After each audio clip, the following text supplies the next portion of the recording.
Dito isso... 2-1 Flamengo. Ué, mas falou que vai brigar, que vai não sei o quê, que vai competir, que vai se incomodar de tomar gol e 2-1 Flamengo? Como é que é isso? Como, minha senhora? É só uma reflexão a respeito do jogo. Entendi. Tá bom, então. O Praz já se adiantou. Você quer repensar seu placar? Não.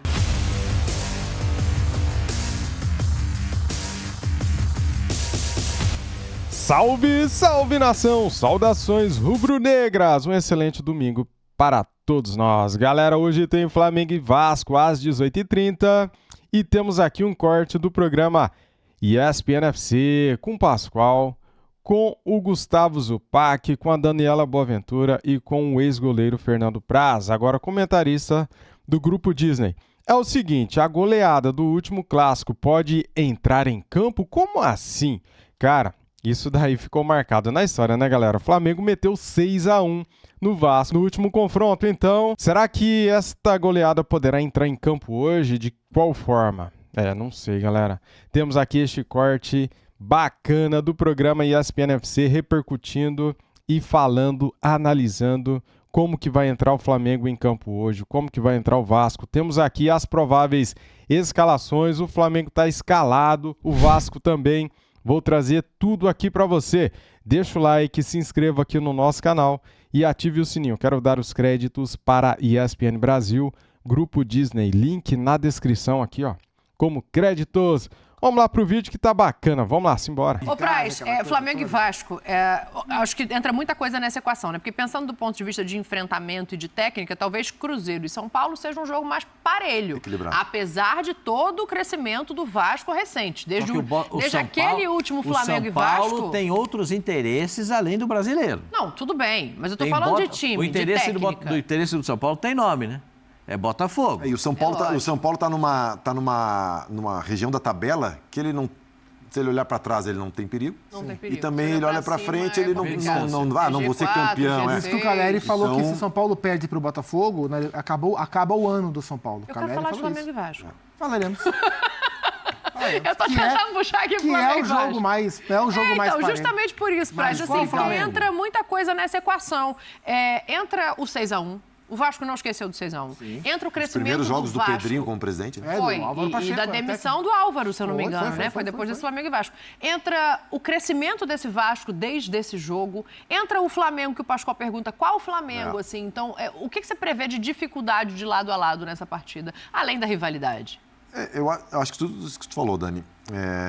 Eu vejo o Flamengo não chegando no seu máximo, isso por motivos óbvios. Pelo jogo que teve no meio de semana, pelo jogo que vai ter no meio de semana. É um adversário difícil na Libertadores. E aí, do outro lado, o Vasco em um momento muito melhor, em relação a ele mesmo, não em relação ao Flamengo. Num momento muito melhor, já se afastando bem da zona de rebaixamento. Não, é nono. Numa semifinal de Copa do Brasil. Porque se a gente for voltar no primeiro turno e pegar aquele jogo de 6-1, ali... O Vasco estava com carimbo de rebaixado. Teve recente aquele imbróglio jurídico, né, da saída da 777. O Vasco perde para o Flamengo de 6. Então, hoje é um outro momento. Demite o treinador? Mas mesmo assim, deve fazer, o Vasco é favorito? Não. Eu acho que ainda tem uma distância grande entre os elencos e entre a estruturação dos clubes, né? Falando em processos, em organização. E eu acho que isso não é nenhum absurdo, porque é natural, né? O Pedrinho, ele assumiu o Vasco há pouco tempo e ainda, de certa forma, com as mãos atadas, né? Sim. Porque teve esse acordo para suspender a ação, mas ainda tem uma indefinição no Vasco, né? O Vasco vai trocar de acionista maioritário, mas ainda não se fez isso. Teria um aporte em setembro, que não vai ter, óbvio, né? Então, assim, o final do ano do Vasco, como que vai ser isso? Como que o Vasco vai gerir isso? Por isso que eu acho que é um jogo para empate. 1-1. Não, no placar não era agora ainda. Já foi se antecipando. Que é isso? Já foi tirando o problema da frente. Você ficou nervoso com o Flamengo e Vasco, já falou logo do empate. O 6-1 foi um divisor de águas mesmo na temporada do Vasco, porque a partir dali tudo se chacoalhou. E a grande mudança que o Vasco tem do que ele era para o que ele é hoje, e isso é o mérito do Rafael Paiva, porque por mais que ele tenha recebido reforços os reforços não jogam, né? Os jogadores, o Vasco que melhorou é o Vasco que o Rafael Paiva recebeu, e é um Vasco que é muito competitivo. A escalação desse jogo do Flamengo, eu estava olhando agora, para a escalação de hoje? É mesmo. Muda... Flamengo? Não, do 6-1 para agora. Ele estabelece o Flamengo... Hugo Moura e o Matheus Carvalho como os volantes titulares. Né? Antes estava jogando Galdames, jogando Esforço. Mudou Galdames, assim, esse é o time. O time é praticamente E ele transforma o time em um time competitivo. Essa é a marca do Vasco, do Rafael Paiva. E com um time competitivo, o Vasco é capaz de competir com o Flamengo. Com Esforço jogando no meio campo essa última partida com o Atlético Paranaense. E eu não gostei, preferia que tivesse jogado o Matheus Cocão. Depois entrou o Cocão no final. E assim, a gente viu qual é o ponto fraco do Flamengo do ponto de vista defensivo. A bola cruzada na área. Para quem tem Pablo Verratti, para quem tem Lucas Piton, tá meio óbvio qual vai ser o caminho que o Vasco vai tentar explorar para encontrar o Verratti para tentar vencer o jogo. E aí talvez tenha um ponto interessante da gente observar pensando no jogo, porque provavelmente vai ser a estreia do Alexandro, né? Se tiver condição de jogo, já, obviamente, mas está regularizado e o Ayrton Lucas, que é o único outro lateral esquerdo à disposição, está suspenso para a partida, assim. Acho que tem dois lados para olhar para isso. Um é entrosamento, é ritmo de jogo, que complica. Claro. E o outro é qualidade e característica. Assim, o Alexandro tem uma característica diferente do Ayrton Lucas, que é justamente de fechar e proteger a zaga, né? Pode ser, é um cara que não deve sentir jogo, porque o cara com a experiência do Alexandro, né? Para ele é até interessante estrear no Clássico. E ele deve bater com um lado do Vasco que tem o PH, tem o Paulo Henrique, que para mim é menos falado do que deveria, faz uma temporada bastante sólida. Acho que vai ser um jogo... Esse jogo aí também, o Pumita vacilou demais. O segundo gol, aquele gol de Pedro de peito. Tentando achar em que rodada foi esse jogo para olhar a escalação, eu não consigo. Sétima rodada. E eu acho que... Quer que eu tire a escalação aqui?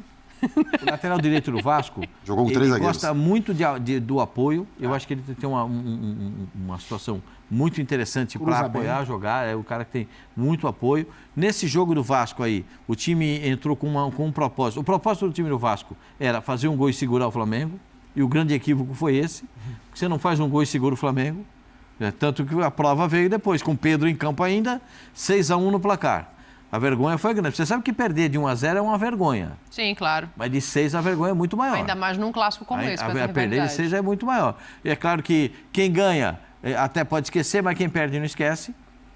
Não esquece. Então isso fica travado na garganta do jogador. Claro que os caras vão pensar em dar a vida nesse jogo. Aliás, o Vasco tem dado a vida nos últimos jogos. O Vasco não perdeu nas últimas 5 rodadas do Brasileiro? Não, nos 3 últimos jogos, nos 3 contra o Atlético, é interessante, né? Nos 3 contra o Atlético Paranaense, mas é verdade, eles jogaram 3 vezes seguidas. Sim, né? Brasileiro e duas Copas do Brasil.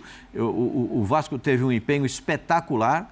Espetacular mesmo. É um time que luta muito. Mesmo perdendo para o Atlético Paranaense e depois buscando a vitória a classificação nos pênaltis, o Vasco foi muito, muito valente, gente.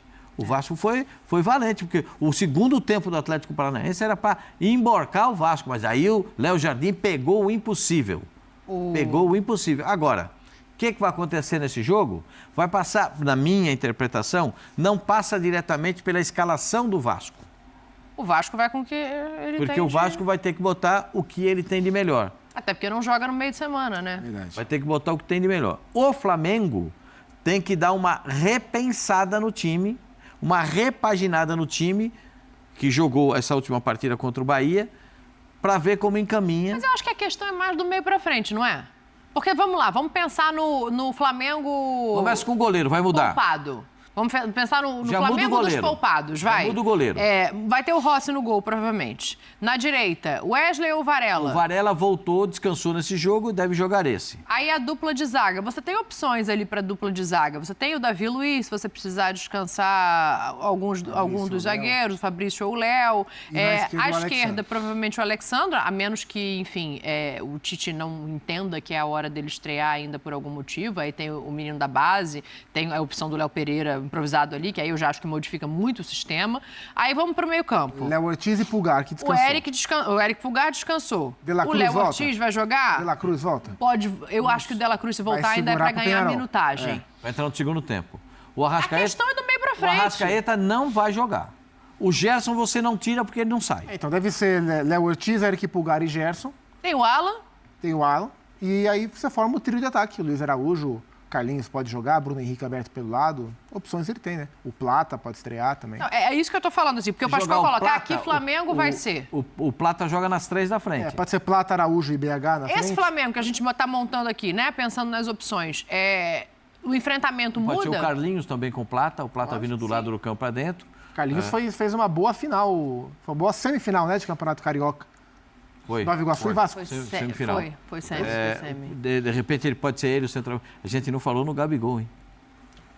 Mas é porque por tudo que a gente já falou no começo aqui do programa, a gente não está colocando o Gabigol. Sem o Arrascaeta, é a posição mais provável de o Tite encaixá-lo, justamente no desfalque do Arrascaeta. Tem o Lohan também, né? Tem, mas assim, onde é mais provável o Arrascaeta brigar por uma vaga no time do Flamengo? Como centroavante?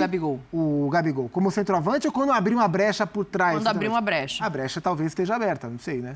Pode ser, vai que o Gabriel joga 90 minutos. Se o Carrijo pudesse jogar, era a vez do Carrijo. O Alcaraz. O Alcaraz. Eu falei Carrijo é do Corinthians. O Carrijo é do Corinthians. O Alcaraz. Sim. O Alcaraz, se pudesse jogar, o jogo dele. E a característica, tanto pro atacante, pro Plata, né? Quanto para ele. Ele jogou 45 minutos e foi expulso. Não, mas é que... eu vou dizer um negócio... não se ajuda. Não. O jogo nos acresce. Os caras não se ajudam. Ali, a gente falou da arbitragem, do lance da expulsão ou não do jogador do Atlético Mineiro, do Júnior Alonso. Eu achei que foi cartão amarelo. No dia quando o VAR chama o árbitro para ver a confusão, ele tinha que expulsar sim. Sim. Ele escolheu um de cada lado e assim foi. Então, segue o jogo. Já tinha expulsado o cara que provocou a briga, certo? Que foi o Júlio Alberto. E segue o jogo. Não precisava. Tem muita intervenção. Ele foi chamado no VAR, muito né? Ele foi chamado para olhar no VAR. Aí... Para trás mente não, Pascoal. Vamos para frente mente. Deixa eu fazer o seguinte, deixa eu ouvir aqui, lado a lado, né? O Léo Pereira falou hoje para a TV do Flamengo, o Paiva também, que eu quero que o Praz desenhe aqui para a gente como vai ser esse enfrentamento. Vamos ouvir os dois lados. Mas acredito que a gente jogou o jogo que foi se descrevendo ali, que foi se desenhando durante a partida. A gente foi no meu ponto de vista, a gente foi uma equipe muito consistente. Na hora de defender, a gente defendeu muito bem. Na hora de atacar, a gente soube explorar os vacilos do Bahia. E a gente conseguiu essa classificação, uma classificação importante, que nos dá essa vaga aí na semifinal. E agora é focar no jogo de domingo. É claro que teve a comemoração assim depois, todo mundo estava bem feliz ali depois, comemorando.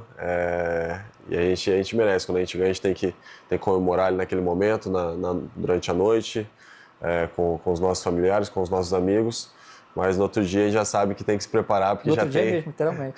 Hoje já tem já tem que se preparar, porque domingo tem um clássico, e é um clássico importante, a gente sabe. O maior clássico do futebol brasileiro. A gente espera fazer uma grande atuação e conseguir esses 3 pontos, que vai ser muito importante para nossas ambições no brasileiro também, né? O nosso foco total na semana foi o Atlético Paranaense. Em nenhum momento a gente desviou o foco, porque a gente sabia da importância desse jogo e da dificuldade que ele ia ser. Então a gente ainda nem olhou para o Flamengo da forma que deveria, porque a gente não poderia ter olhado antes mesmo. A gente tinha que focar nesse jogo. Acho que agora a gente tem que curtir um pouquinho o momento, né? Desfrutar um pouquinho dessa vitória, dessa classificação, desse momento. E a partir de amanhã o foco tem que ser 100% no Flamengo. É um clássico gigante. A gente sabe que vai ser um jogo dificílimo para a gente. A gente precisa pontuar no Campeonato Brasileiro. A gente precisa manter o foco da onde a gente quer estar e chegar também. A gente sabe que a gente vai ter um grande jogo, um grande clássico.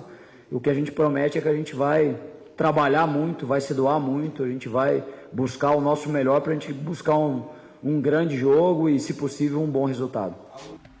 Tá aí, ó, o Paiva mudou a cara desse Vasco, mudou a confiança desse Vasco, mudou o lugar da tabela desse Vasco. Como é que você imagina esse enfrentamento do ponto de vista de campo mesmo, assim, o Flamengo tem a característica de ficar com a bola, de como o Vasco vai se posicionar nesse jogo? Essa entrevista foi logo depois do jogo do Atlético, né? Porque ele fala ali que vamos comemorar, vamos desfrutar, né? E nós estamos na sexta-feira. Não, ele estava comemorando na quarta, agora ele já parou de comemorar. Vira e aí é Flamengo, porque é um clássico, com tudo que a gente falou, né? O histórico que tem de rivalidade, o 6-1, foi o primeiro clássico do Pedrinho como presidente, certeza que o Pedrinho tem esse jogo agora como um jogo especial para ele, até como imagem, porque ele assume o Vasco e tem aquela derrota pesada, então ele quer como vascaíno, como presidente, ele quer dar uma resposta e o Paiva fala ali, nós temos que pontuar, então... Você acha que o jogador num jogo como esse, ele entra pensando mais no que passou, no 6-1, ou numa possibilidade de um novo enfrentamento da Copa do Brasil? Porque pode ser que seja um confronto de final de Copa do Brasil, se os dois passarem. Ah, não, acho que o primeiro que vem na cabeça é o 6-1. Especialmente o time do Vasco. É, porque é muito forte. Se fosse 2-1, 3-1, mas 6-1, Dani, é muito forte. Num clássico contra o Flamengo é muito forte. Pensa nisso. Mas ele falou ali, nós temos que pontuar, porque não sei o que, tem que continuar o bom momento. Eu acho que ele vai no mesmo pensamento que eu. Eu acho que um empate, pelas circunstâncias, pelo Vasco ter jogado, no meio de semana, um jogo desgastante, e pelo momento dos dois clubes, né? Eu acho que um empate para o Vasco é bom, até pela colocação na tabela também. O Zupa entra num ponto legal, né? Que é assim, de pensar no Verratti lá na área. É o caminho. O Verratti é um jogador que explora muito o cabeceio, e não bola precisa aérea. servi-lo tantas vezes. O Verratti é o tipo do cara que não precisa... Claro que é melhor que ele receba, mas ele não precisa receber 5 bolas no jogo. Se ele receber 2 bolas no jogo, uma ele vai guardar. O nível de aproveitamento dele na bola aérea é uma coisa assombrosa, assombrosa. E o Vasco tem... bola ruim que vem no alto, ele tem que encaixar o corpo na bola. Ele atropela o zagueiro. Né? E o Vasco tem os 2 laterais, né? Mas especialmente o Piton. O Piton tem uma maneira de encontrar o Verratti, que é coisa rara. O PH também, mas o Piton mais. Certamente vai ser esse o caminho. Tenho dúvida se o Paiva vai com o Payet ou se ele vai com o meio campo mais reforçado, por ser o Flamengo.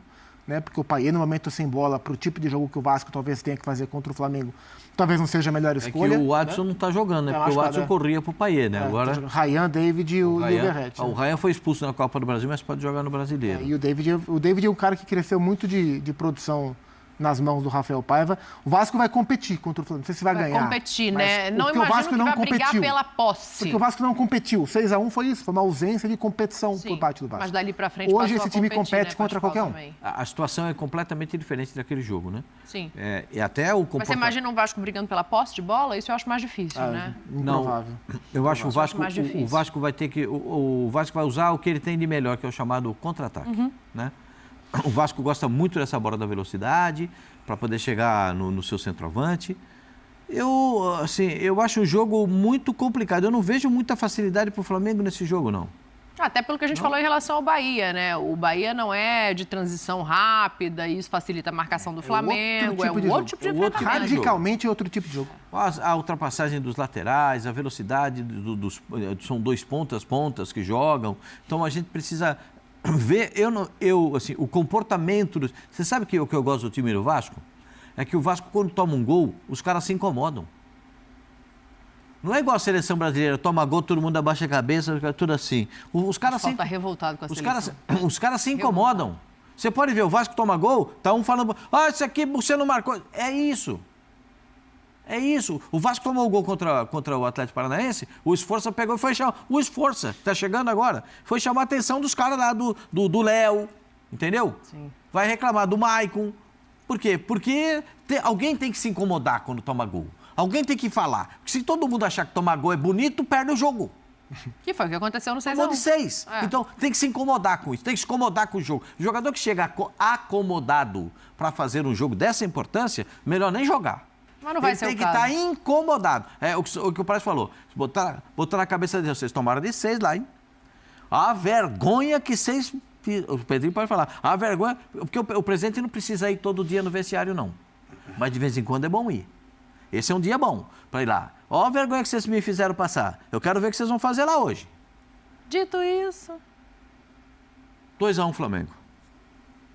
Ué, mas falou que vai brigar, que vai não sei o quê, que vai competir, que vai se incomodar de tomar gol e 2-1 Flamengo? Como é que é isso? Como, minha senhora? É só uma reflexão a respeito do jogo. Entendi. Tá bom, então. O Praz já se adiantou. Você quer repensar seu placar? Não, 1-1. 1-1?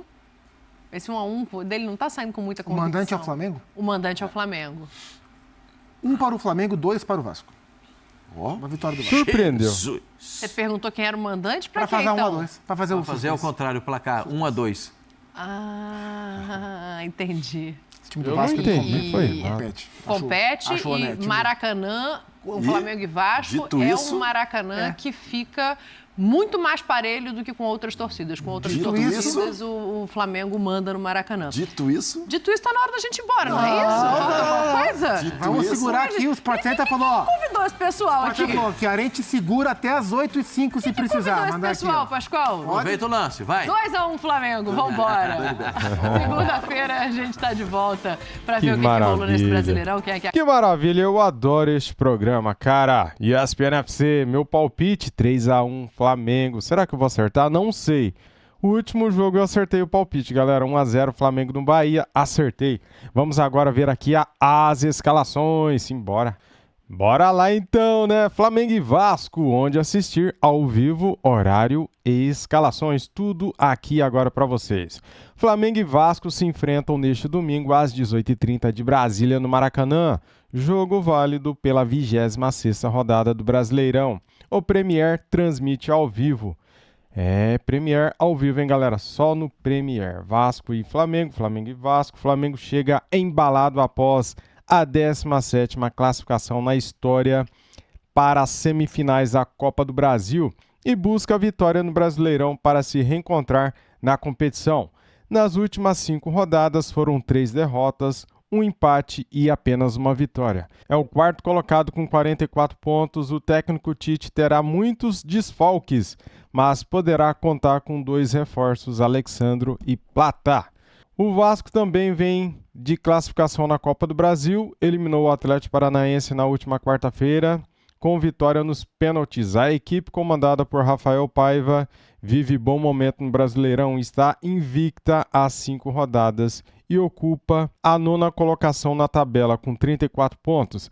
Para o Clássico, o time poderá ter a volta de Felipe Coutinho, que não atua há mais de um mês. Escalações prováveis: Flamengo do técnico Tite. Tite tem alguns desfalques, mas poderá contar com Alexandro e Plata. O experiente lateral esquerdo será titular por conta da suspensão de Ayrton Lucas. No ataque, Bruno Henrique segue fazendo a função de falso 9, na ausência de Pedro. Time provável: Rossi, Varela, Fabrício Bruno, Léo Pereira e Alexandro, Eric Pulgar, Léo Ortiz, Gerson, Arrascaeta, Bruno Henrique e Luiz Araújo. Tá aqui o campinho para você na tela. Bom time, né? Você escalaria alguém diferente? Vasco, técnico Rafael Paiva. Time provável. Vou mostrar aqui para você já de cara, né, o campinho do Vasco. Léo Jardim no gol. Paulo Henrique, Maicon, Léo, Lucas Piton, Sforza, Hugo Moura, Payet, Ryan, David e Verratti. Este aqui é o provável Vasco para enfrentar o Flamengo. Dito isso, meus amigos e amigas, deixe o seu palpite aqui nos comentários, deixe também o seu like, se inscreva no nosso canal e ative o sininho. Isso aqui é Flamengo, meu palpite, eu já falei, 3-1 Mengão. É um palpite bacana, né, galera? Tomara que aconteça. Saudações e fui!